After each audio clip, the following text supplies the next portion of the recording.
Hello students, आज हम कक्षा 10वीं अध्याय 1 वास्तविक संख्याएं और प्रश्नावली 1.1 करेंगे।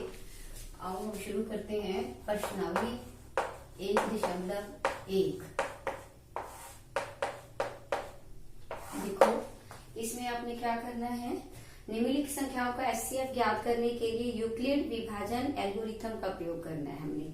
तो हम इसको कैसे करेंगे? पहला सवाल, पहला भाग, हमने पहले भाग में 135 और 225 का एचसीएफ निकालना है। 135 और 225 का देखो हम कैसे करेंगे। 225 को हमने 225 दोनों में जो बड़ी संख्या है उसे लेंगे और 135 से उसे भाग करेंगे। 135 से कम 135, 0, 12 में से 3 माइनस करोगे 9। अब आप देखो 135 को बीच में रखोगे, 90 से भाग करोगे 90 कम 90, 13 में से 9 माइनस करोगे 4, फिर आप 90 को बीच में रखोगे, 45 गुना 90 जब आप करोगे तो आपके पास देखो, आप ये सब छोटी क्लास में पढ़ते थे, ये आप करते थे। अब आपने विभाजन एल्गोरिथम का प्रयोग करना है। तो हमारे पास देखो हम कैसे लिखेंगे इसको। विभाजन एल्गोरिथम के अकॉर्डिंग हम क्या लिखेंगे? देखो 225 बराबर में क्या करेंगे, इसको इससे गुना 135 गुना में 1, ये हमारा क्या होता है? भाज्य। ये क्या होता है? भाजक। और ये हमारा क्या होता है?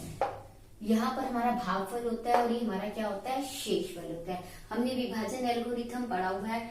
ए बराबर में क्या होता है? बी क्यू प्लस में आर। ठीक है, तो आर क्या होता है? हमारा जो शेषफल रिमाइंडर। हम इसको इस तरह से इसीलिए हमने लिखा बी क्यू, क्योंकि हमने ए को किससे भाग किया है? बी से भाग किया और हमारे पास क्यू क्या आया? भागफल आया। और आर क्या है? हमारा शेषफल है। अब हमने इसको लिखा। अब देखो हमने किसको भाग किया? अब हमने 135 को भाग किया है। किससे भाग किया है? 90 से भाग किया है। देखो हमने किससे भाग किया है? 90 से भाग किया है।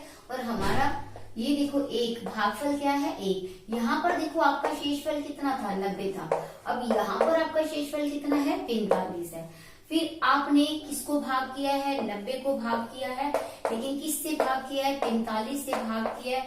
आपके पास भागफल क्या आया? 2 आया। और आपके पास जो शेषफल आया वो क्या आया? आपके पास 0 आया। तो इसका मतलब आपके पास, अब ध्यान से समझो, ये आपका एचसीएफ जो है, इसलिए एचसीएफ किस किस का निकाला है हमने? 135 का और 225 का। हमारे पास आंसर क्या आया है? देखो ये यहाँ पर ये हमारा क्या है? 45 इसका आंसर है। उत्तर क्या है? 45। अब आप देखो दूसरा भाग 1.1 का दूसरा भाग हम कैसे करेंगे? देखो 196 और 38,220 का निकालना है हमने। 196 और 38,220। देखो हम क्या करेंगे, 38,220 हम जो बड़ा है उसको हम क्या मानेंगे? भाज्य। और जो हमारा छोटा है उसका हम क्या करेंगे? उसको भाजक मानेंगे। तो हम इसको भाग करके देखते हैं। देखो आप इसको करके देखो, 38,220 को 196 से आप भाग करो। देखो 196 से भाग करोगे जब आपके पास क्या आएगा? 196 कम 196, 12 में से 6 माइनस करोगे 6, 17 में से 9 गए 8, 2 में से 1 गया 1। फिर ऊपर से देखो, अब आप इसके बाद आगे आपके पास देखो क्या है? आप 2 उतारो। ऊपर से 2 उतारने के बाद देखो आपका कौन से पहाड़े पे जाता है? इसको भाग करके देखो आपके पास किस पे जाएगा?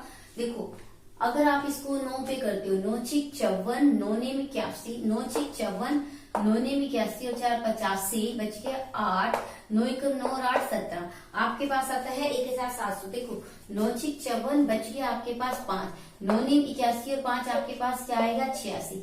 जब आप इसको 9 से भाग करोगे तो आपके पास आएगा 1764। 12 में से 4 के 8, 15 में से 6 गए, आपके पास क्या आएगा? 9। अब आप क्या करोगे? ऊपर से क्या उतारोगे? 0 उतारोगे। जब आप 0 उतारोगे तो आप देखोगे आपके पास कौन से पहाड़े पे जाता है? 19 5 95, 5 पे भाग करके देखो, 5 के 30, बच गया 3, 5 45 और 3 48, 5 एकम 5 और 4 9। आपके पास क्या आ गया? यहाँ पे ये आपने 5 से भाग किया, जब इसको 5 से गुना किया, 5 छिक्के 30, माने 45 और 3 48, 5 एकम 5 4 9। अब आपके पास देखो ये क्या था आपके पास भाज्य, जिसको आपने भाग किया, वो किस से भाग किया, ये आपका क्या है भाजक। और आपके पास जो ये क्या है आपके पास भागफल, और प्लस में आपके पास क्या होता है जो शेषफल रिमाइंडर। मैंने बताया आपको विभाजन एल्गोरिथम आपके पास क्या होता है, ए इज इक्वल टू ए बराबर में बी क्या प्लस में आर। ये बी ए को हम बी से भाग कर रहे हैं कि वो हमारा क्या आता है भागफल है, आर हमारा क्या होता है शेषफल होता है। तो अब देखो आपके पास अब विभाजन एल्गोरिथम के अनुसार हमने क्या करना था, HCF निकालना था। इसलिए HCF किस किस का निकाला है हमने, 196 का, और किसका निकाला है 38,220 का। हमारे पास आया क्या है 196, तो HCF क्या है आपके पास 196 है। अच्छा HCF क्या हो गया आपके पास 196, समझ आया आपको 196। अब आप अगला देखो तीसरा भाग, ये सब हम पहले छोटी क्लास में भी पढ़ते थे, बस अब आपने इसको क्या नाम देना है विभाजन एल्गोरिथम का। कौन से सूत्र अनुसार कर रहे हैं, विभाजन एल्गोरिथम, यूक्लिड विभाजन एल्गोरिथम का प्रयोग करके। अब हमने तीसरा भाग करना है। तीसरा भाग क्या है 867, और हमने निकालना है 255 का। इसका निकालना है 255 का। हम अब क्या करेंगे 867, दोनों में से जो बड़ा है, दोनों में से बड़ा कौन सा है 867, और 255 क्या है छोटा है। तो हम क्या करेंगे पहले 867 जो है वो हमारा क्या है भाज्य है, और हम भाजक हमारा क्या होगा 255 होगा।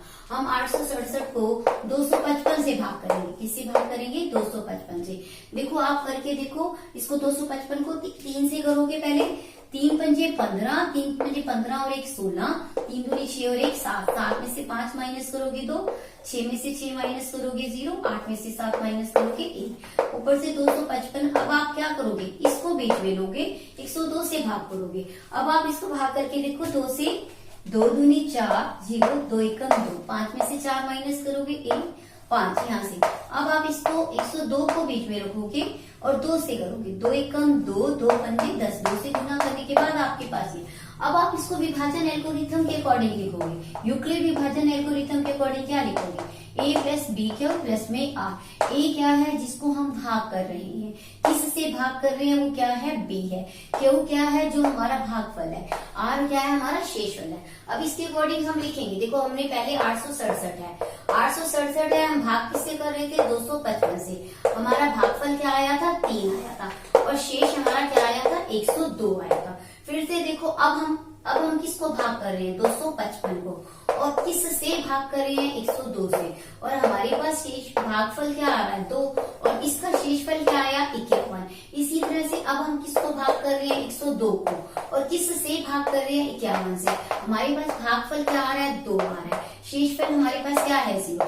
इसका मतलब HCF हमारा क्या होगा, ये जो हमारा यहाँ तक क्या ला देता है 0 ला देता है। तो अब हम क्या लिखेंगे, इसलिए HCF किस किस का हमने निकाला है 867, और किसका निकाला है 255 का, बराबर में आया क्या है हमारे पास 51। तो अतः HCF क्या हो गया हमारे पास, HCF क्या हो गया 51 हो गया। तो ये आपका क्या था पहला सवाल था। अब आप अगला सवाल देखो ध्यान से। अब हम अगला सवाल करेंगे, और कैसे करेंगे दूसरा सवाल। अब हम दूसरा सवाल कर रहे हैं, दर्शाइए कि कोई धनात्मक विषम पूर्णांक 6q जमा 1, 6q जमा 3, 6q जमा 5 के रूप में होता है। q कोई पूर्णांक है, तो हम इसको कैसे मान के चलेंगे, हम मान के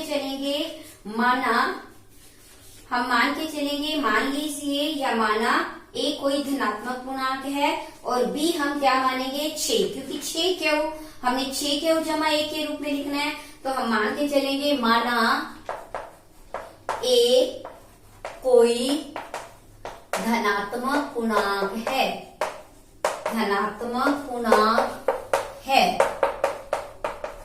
और देखो b हम क्या मानेंगे 6, तथा b बराबर हम क्या मानेंगे 6। हम ये मान के चलते हैं कि a को हम b से भाग करते हैं, ठीक है।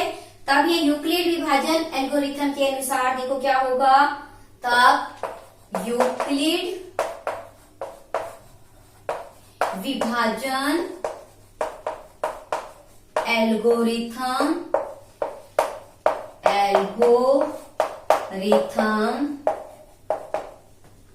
से देखो क्या होगा, क्यू जो है बड़ा होगा और बराबर होगा 0 के, तो ए आपके पास क्या आएगा, देखो ध्यान से, ए बराबर आप क्या लिख सकते हो, 6Q प्लस में आप ऐसे मान के चलोगे, देखो हम ए है, ए को अगर हम 6 से भाग करते हैं, ठीक है, तो यहाँ पर देखो आपका क्यू आएगा, नीचे शेष आर आएगा, तो हम क्या लिखते हैं, भाज्य बराबर क्या लिखते हैं, भाजक गुना में क्या होता है आपका, जो आपका भागफल होता है, और प्लस में क्या होता है, शेषफल होता है। इसके अकॉर्डिंग हमने इसको लिख दिया, और इसको हम क्या कहते हैं, यूक्लिड विभाजन एल्गोरिथम। अब देखो यहाँ पर हमने 6 से भाग किया है, जिससे हम भाग करते हैं, तो r बराबर क्या हो सकता है, या तो 0 हो सकता है, या फिर r देखो क्या हो सकता है, देखो इसका मतलब r क्या हो सकता है आपके पास, आप r का मान कैसे निकाल सकते हो, r जो है बराबर है और इक्वल टू है 0 के, या फिर इससे क्या होगा, हमेशा छोटा होगा, भागफल जिससे हम भाग कर रहे हैं, भाजक से हमेशा क्या होगा, छोटा होगा। तो इसका मतलब r आपके पास क्या क्या हो सकता है, 0, 1, 2, 3, 4 और 5, हमारे पास क्या क्या आ सकता है, 6 से हमेशा क्या आएगा, छोटा, 0 तो आ सकता है, लेकिन 6 से हमेशा क्या आएगा, छोटा आएगा, r हमारे पास r है क्या, शेषफल। तो अब हम इसको कैसे लिखेंगे, तो जब हम r का मान इसमें रखेंगे, तो देखो a बराबर हमारे पास क्या आएगा, जब हमने इसको 0 रखा, तो 6Q जमा 0, इसका मतलब a बराबर आपके पास क्या आ गया, 6Q। उसके बाद आगे देखो आप, इसके बाद आप क्या करोगे, देखो ध्यान से, r का मान आपने क्या रखना है, अब इसमें a बराबर आपके पास था 6Q जमा में r, अब आपने एक बार 0 रखा, एक बार आप r क्या रखोगे, 1, जब आप 1 रखोगे तो 6Q जमा में 1 आ जाएगा। इसी तरह से जब 2 रखोगे तो a बराबर में क्या आ जाएगा, 6Q जमा 2 आ जाएगा। इसी तरह से जब a आपके पास क्या आएगा, 6Q जमा 3, a बराबर क्या आ जाएगा, 6Q जमा 4। इसी तरह से a बराबर क्या आ जाएगा, 6Q जमा में 5। इस मैं 6Q को भी आपको ऊपर लिख के दिखा रही हूँ, a बराबर में क्या आया था, 6Q जमा में 0। अब ध्यान से देखो, अब उसने क्या कहा है कि हमें ये बताना है कि जो r जो है आपके पास ये वाला, कि वो कहते हैं कोई भी धनात्मक विषम पूर्णांक, जब हम विषम पूर्णांक रखते हैं तो वो किस रूप में होता है, इससे हमें पता चलता है। देखो जब हम विषम पूर्णांक देखते हैं तो हमारा क्या आएगा, 1, 3 और 5, क्या आएगा, 1, 3 और 5। देखो ये वाला रूप, जब भी विषम पूर्णांक है तो क्या आएगा हमारे पास, 1, 3 और 5। तो इसका मतलब हम क्या लिखेंगे, ध्यान से देखो, ये तो हमारे क्या है, सम पूर्णांक है, ये क्या है, सम है, और ये क्या है, ये भी क्या है आपका सम है, और ये क्या है, विषम है। तो विषम पूर्णांक आप देखो ध्यान से किस रूप में आ रहे हैं, देखो ये भी क्या है, विषम है। तो इसका मतलब विषम पूर्णांक किस रूप में आ रहे हैं, 6Q जमा 1, 6Q जमा 3 और 6Q जमा 5 के रूप में आ रहे हैं। तो हम क्या लिखेंगे कि एक धनात्मक पूर्णांक या कोई भी विषम पूर्णांक इस रूप में होगा, तो हम क्या लिखेंगे अब इसके बारे में। इसलिए यहाँ से हमें क्या पता चलता है, इसलिए क्या लिखोगे, इसलिए कोई भी विषम पूर्णांक जो है वो किस रूप में हो सकता है, कोई भी विषम पूर्णांक किस रूप में होगा, 6Q जमा 1, और दूसरा क्या होगा, 6Q जमा 3, और किस रूप में हो सकता है, या फिर 6Q जमा 5 के रूप में हो सकता है, के रूप में हो सकता है, 6Q जमा इसके रूप में हो सकता है। और Q हमारा क्या है, जहाँ Q क्या है, कोई भी पूर्णांक है, पूर्णांक Q क्या है, एक पूर्णांक है। ये आपका कौन सा सवाल था, दूसरा सवाल था, पूर्णांक है।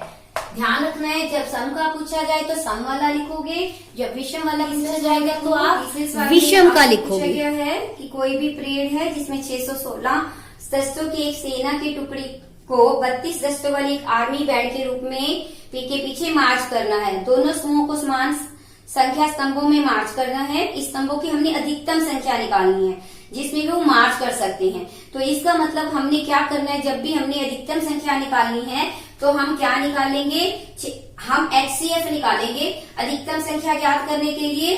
तो हम क्या करेंगे, अधिकतम संख्या ज्ञात करने के लिए 616 सदस्य और 32 सदस्य दोनों का हम क्या निकालेंगे, HCF निकालेंगे। अधिकतम संख्या, स्तंभों की अधिकतम संख्या ज्ञात करने के लिए स्तंभों की अधिकतम संख्या ज्ञात करने के लिए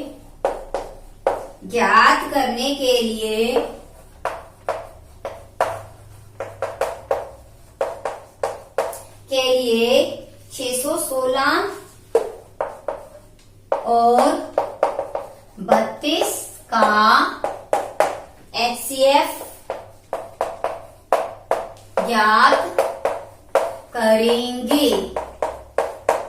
ठीक है, अब हम 600 HCF हमने किस किस का निकालना है, 616 और 32 का। देखो जब हमने HCF निकालना है, बड़ा हमारे पास क्या है, 616 है। हम इसमें 616 को क्या करेंगे, 32 से भाग करेंगे। देखो ध्यान से, 32 एकम 32, जब हम इसको भाग करेंगे 11 में से 2 गए 9, 5 में से 3 गए, आपके पास क्या आएगा 2। ऊपर से जब आप 6 उतारोगे तो उसके बाद देखो आपके पास क्या आएगा, ध्यान से देखो, जब आपके पास 616 है और आप भाग कर रहे हो 616 को, आप भाग करोगे, अब आपका किस पे जाएगा, देखो 9 से करोगे तो 9 दूनी 18, 9 तीस 27 और 1 28, 9 दूनी 18, 9 तीस 27 और 1 28, 16 में से 8 गए 8। फिर आप क्या करोगे, 32 को 8 से भाग, 8 चौक 32। जब तक आपका शेष 0 नहीं आता, आप इस विभाजन सूत्र को बार बार आप लगाते रहोगे। अब आप ध्यान से देखो, अब आपको मैंने पहले भी समझाया था विभाजन, यूक्लिड विभाजन एल्गोरिथम के अकॉर्डिंग आप कैसे लिखोगे, 616, अब जिससे भाग कर रहे हो भाजक, गुना में आपका भागफल, प्लस में देखो आपका क्या है, शेषफल आपका क्या है 8 है। इसी तरह से फिर आप 32 को भाग कर रहे हो, और किस से भाग कर रहे हो, 8 से भाग कर रहे हो, और आपके पास भागफल क्या आया 4, प्लस में आपका शेषफल क्या आया 0। इसका मतलब ये 8 क्या है, इसका HCF है। तो HCF क्या है, इसलिए HCF 616 और 32 का क्या आया आपके पास 8 है। तो आप क्या लिखोगे, अधिकतम स्तंभों की संख्या कितनी है, स्तंभों की अधिकतम संख्या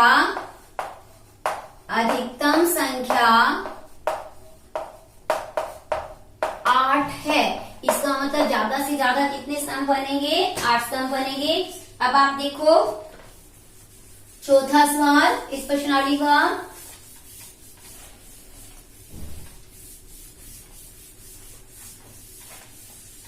एक प्रश्नावली का चौथा सवाल देखो। चौथे सवाल में क्या करना है, आपने यूक्लिड विभाजन प्रमेयिका का प्रयोग करके हम किसी भी धनात्मक पूर्णांक का वर्ग ज्ञात कर सकते हैं, और किसी भी पूर्णांक m के लिए 3m और 3m+1 के रूप में होता है। हम मान के चलते हैं कि माना x कोई धनात्मक पूर्णांक है, जिसे हम देखो ध्यान से, हम मान के चलते हैं कि माना कोई x जो क्या है, धनात्मक पूर्णांक है। ध्यान से देखो, माना x क्या है, कोई धनात्मक पूर्णांक है,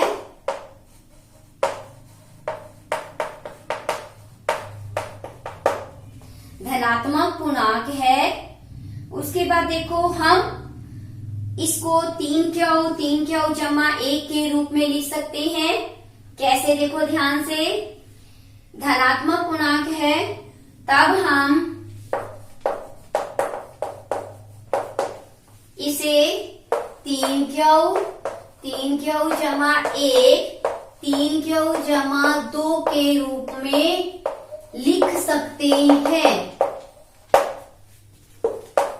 लिख सकते हैं। अब देखो हम इनमें से प्रत्येक का हम क्या करेंगे, वर्ग निकालेंगे। ध्यान से देखो ये हमारा कैसे आया, हमने क्या लिया, ए आपके पास हमने लिया ए, और ए है कोई भी पूर्णांक है, बी हमने क्या लिया 3। जब हम ए को बी से भाग करते हैं तो यहाँ आपके पास क्यू आता है और शेष में आर आता है। तो हम इसको क्या लिख सकते हैं, या ए या एक्स, जो भी आप मानोगे। अगर हमने एक्स लिया है तो एक्स को हम क्या करते हैं, भाग कर रहे हैं, तो इसका मतलब हम इसको क्या लिख सकते हैं, 3 क्यू जमा में आर। अब आर देखो क्या हो सकता है, आर आपके पास क्या होगा, 0 के बराबर भी हो सकता है, और छोटा क्या होगा आपका, किससे छोटा होगा, आपका 3 से क्या होगा, छोटा। इसका मतलब आर क्या होगा, 0, 1 और 2 आपके पास। जब हम 0 लिखेंगे तो हमारे पास 3 क्यू जमा 0 क्या आ जाएगा, 3 क्यू।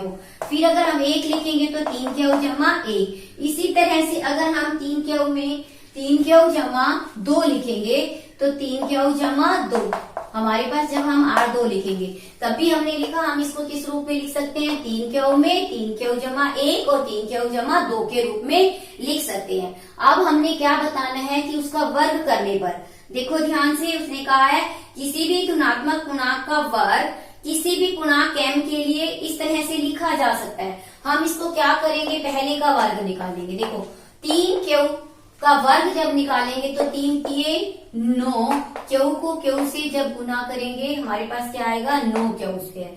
अब हम इसको 3 m के रूप में लिखना चाहते हैं तो हम 3 गुना 3, 9 को क्या लिख सकते हैं, 3 गुना 3, और गुना में क्या है, क्यू स्क्वायर। हम इस 3 क्यू स्क्वायर को क्या मान लेते हैं, m मान लेते हैं। इसको क्या मानते हैं, m। तो माना 3 क्यू स्क्वायर बराबर क्या है, हम इसको किस रूप में लिखेंगे, 3m। अब हम देखो ध्यान से, अब हमने इसका वर्ग निकाला, अब हम किसका वर्ग निकालेंगे, 3 क्यू जमा 1 का वर्ग निकालेंगे। किसका वर्ग निकालेंगे, 3 क्यू जमा 1 का। जब हम 3 क्यू जमा 1 का वर्ग निकालेंगे तो हमारे पास क्या होती है, सरसामयिक हम जो प्रयोग करते हैं, a प्लस बी का वर्ग क्या होता है हमारे पास, a का वर्ग जमा में 2ab प्लस में b का वर्ग। देखो a का वर्ग मतलब 3 क्यू का वर्ग प्लस में 2ab। ध्यान से देखो a क्या है, 3 क्यू है, b क्या है, 1 है, b का वर्ग।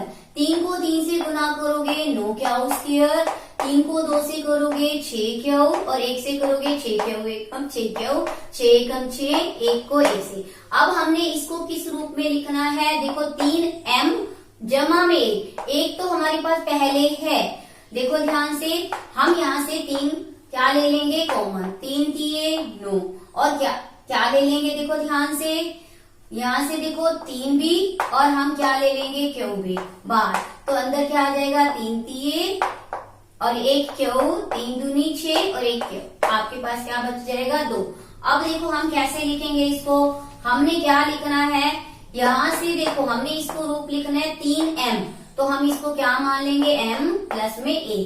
हमने इसकी जगह पे क्या माना क्या मानेंगे, हाँ देखो ध्यान से, हम क्या मानेंगे, q और 3 क्यू जमा 2 को क्या मान लेंगे, m। ये रखा तो ये 3m प्लस में 1 का रूप हो गया। पहले हमने कौन सा रूप दिखाया था, ये 3m का। अब हमने क्या दिखाया दूसरे नंबर पे, 3m जमा 1। अब हम किसका वर्ग निकालेंगे, देखो 3 क्यू जमा 2 का वर्ग। जब हम 3 क्यू जमा 2 का वर्ग निकालेंगे तो देखो हमारे पास क्या आएगा, फिर से हम क्या करेंगे, 3 क्यू जमा 2 का वर्ग जब हम निकालेंगे तो देखो वही पहले वाली सरसमीका का प्रयोग करेंगे। क्या लिखेंगे, a का वर्ग जमा में 2ab प्लस में b का वर्ग। b हमारा क्या है, 2, और a क्या है, 3 क्यू। 3 को 3 से करेंगे 9 क्यू स्क्वायर, जमा में 2 तिये 6 दूनी 12 क्यू, प्लस में 2 दूनी 4। देखो हमने क्या लिखना है, 3m प्लस 1 और 3m प्लस 1 के रूप में लिखना चाहते हैं। तो देखो हम कैसे लिखेंगे 3m प्लस 1 के रूप में, देखो इसको भी हम क्या करेंगे, 9 क्यू स्क्वायर, देखो हमारे पास है जमा 12 क्यू है इसको हम लिखना चाहते हैं 3 जमा 1। हम इसको देखो, इसको क्या लेंगे, हम 3 बाहर ले लेंगे। 3 क्यों स्क्वायर, 3 चौके 12 क्यों, 3 एकम 3 प्लस में 1। अब हम इस पूरे को क्या मान लेंगे, m। क्या मान लेंगे, m। तो हम कैसे लिखेंगे, देखो ध्यान से। पहले हमने क्या दिखाया था, पहले हमने दिखाया था 3m के रूप में, फिर हमने क्या दिखाया 3m जमा 1 के रूप में। अब देखो हम इसको कैसे लिखेंगे, ध्यान से देखो। 3m जमा 1 के रूप में हम किसको मानेंगे, देखो मान के चलेंगे। माना 3 क्यू स्क्वायर जमा 4 क्यू जमा में 1 बराबर में m। तो हमारे पास फिर से क्या आ जाएगा, 3m जमा 1, यही रूप बन गया। तो इसका मतलब हम क्या कह सकते हैं कि अतः ये जो है इस प्रकार ये सिद्ध होता है कि हम किसी भी पूर्णांक m के लिए किसी भी धनात्मक पूर्णांक का अतः यह सिद्ध होता है, अतः यह सिद्ध होता है कि किसी भी धनात्मक पूर्णांक के लिए धनात्मक पूर्णांक के धनात्मक पूर्णांक का वर्ग किसी पूर्णांक m के लिए, किसी पूर्णांक m के लिए 3m या 3m जमा 1 के रूप में लिखा जा सकता है, लिखा जा सकता है। अब ये आपका चौथा सवाल खत्म। अब आप देखो 5वां सवाल देखोगे इस प्रश्नावली का।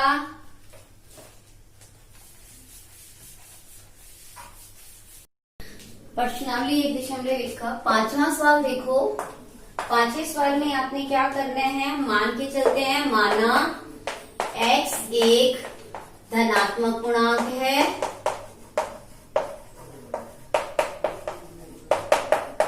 तब हम x को हम क्या लिख सकते हैं, 3m। x को हम किस रूप में लिख सकते हैं, 3m, और 3m जमा 1 हम किस रूप में लिखना चाहते हैं, देखो हम x को किस रूप में लिखेंगे, 3q, x को 3q जमा 1 3q जमा 2 के रूप में लिख सकते हैं, लिख सकते हैं। क्यों लिख सकते हैं, इससे पहले प्रश्न में हमने ये किया था कि जब x कोई धनात्मक पूर्णांक है, अगर हम उसको 3 से b बराबर हम 3 मान लेते हैं, तो अब मान के चलते हैं b 3 है, तो हम इसको भाग करते हैं तो यहाँ q आएगा, यहाँ r आएगा, तो x बराबर क्या बन जाएगा, 3q जमा में r। अब r हमेशा आपका क्या होगा, 3 से छोटा होगा, या 0 होगा या 1 होगा या 2 होगा। अगर आपके पास 0 है तो यहाँ पे 3q प्लस 0, अगर आप 1 मानते हो तो 3q प्लस 1, अगर आप 2 आपके पास 2 है शेषफल, तो आपके पास क्या आएगा, 3q जमा 0 3q जमा 1 और 3q जमा 2, जो हमने यहाँ पर लिखा है। अब हमने घन बताना है, तो पहले हम 1 बाय 1 एक एक करके तीनों का घन निकालेंगे। पहले मैं 3q का निकालती हूँ, 3 3 होती है 27 क्यूब। मैंने इसको किस रूप में लिखना है, 9m के रूप में लिखना है, तो मैं इसको क्या करूंगी, 9 गुना 3 क्यूब और 9m। m मैं किसको मानूंगी, माना m बराबर क्या है आपके पास 3 क्यूब। आगे आपको समझ। अब हम निकालेंगे 3q जमा 1 का घन। देखो 3q जमा 1 का जब हम घन निकालेंगे तो आपके पास क्या आएगा, a का घन प्लस में क्या होता है आपके पास सर समीका क्या होती है, a का घन। मैं आपको सर समीका लिख के बता रही हूँ। a प्लस b का घन निकालने के लिए हम क्या लिखते हैं, a का घन b का घन 3ab और a प्लस b। हम इसको हल करते हैं, देखो 3 क्यूब और यहाँ से देखो 1 का घन 3ab, ए क्या है 3 क्यू है, बी क्या है आपके पास 1 है, और ब्रैकेट में आप क्या लिखोगे 3 क्यू जमा 1। आपको समझ आया? 3 को 3 से 9 3 27 क्यू क्यूब, 1 को 1 से 3 3 9 क्यू, और ब्रैकेट में आपके पास क्या है 3 क्यू जमा 1। देखो अब ध्यान से हमने पहले किस रूप में लिखा है, देखो पहले हमने इसको 9m के रूप में लिखा है। आप यहाँ लिख लो, पहले हमने इसको किस रूप में लिखा 9m के। अब हम देखो इसको करते हैं 27 क्यू क्यूब, देखो ध्यान से 1 जमा में देखो 9 3 27 क्यू स्क्वायर, जमा में आपके पास क्या आएगा 9 क्यू। अब हमने इसको किस रूप में लिखना है, देखो उसने बोला है 9m और 9m जमा 1 के रूप में। देखो 1 हमारे पास है, पहले ही हमारे पास है, देखो ध्यान से, आप ध्यान से देखो 1 है, 1 को हम अलग लिख देते हैं। बाकी देखो हमने क्या लेना है, ये हमारे पास है 27 क्यू क्यूब, जमा में 27 क्यू स्क्वायर, जमा में आपके पास क्या है 9 क्यू। हम इसको कैसे बनाएंगे अपने अकॉर्डिंग, देखो ध्यान से, हमने क्या बताना है कि 9 क्यू, हम इसको किस रूप में लिखना चाहते हैं 9m जमा 1। हम यहाँ से 9 क्यू क्या ले लेंगे, बाहर ले लेंगे, 9 बाहर ले लेंगे, बाकी क्या लगेगा 27 क्यू क्यूब प्लस में 27 क्यू स्क्वायर, प्लस में क्या लगेगा, देखो जब हम 9 बाहर लेंगे तो हमारे पास साझा 9 ले लिया हमने, तो 9 3 27 क्यू क्यूब, 9 3 27 क्यू स्क्वायर, 9 एकम 9, जमा में आपके पास क्या है 1।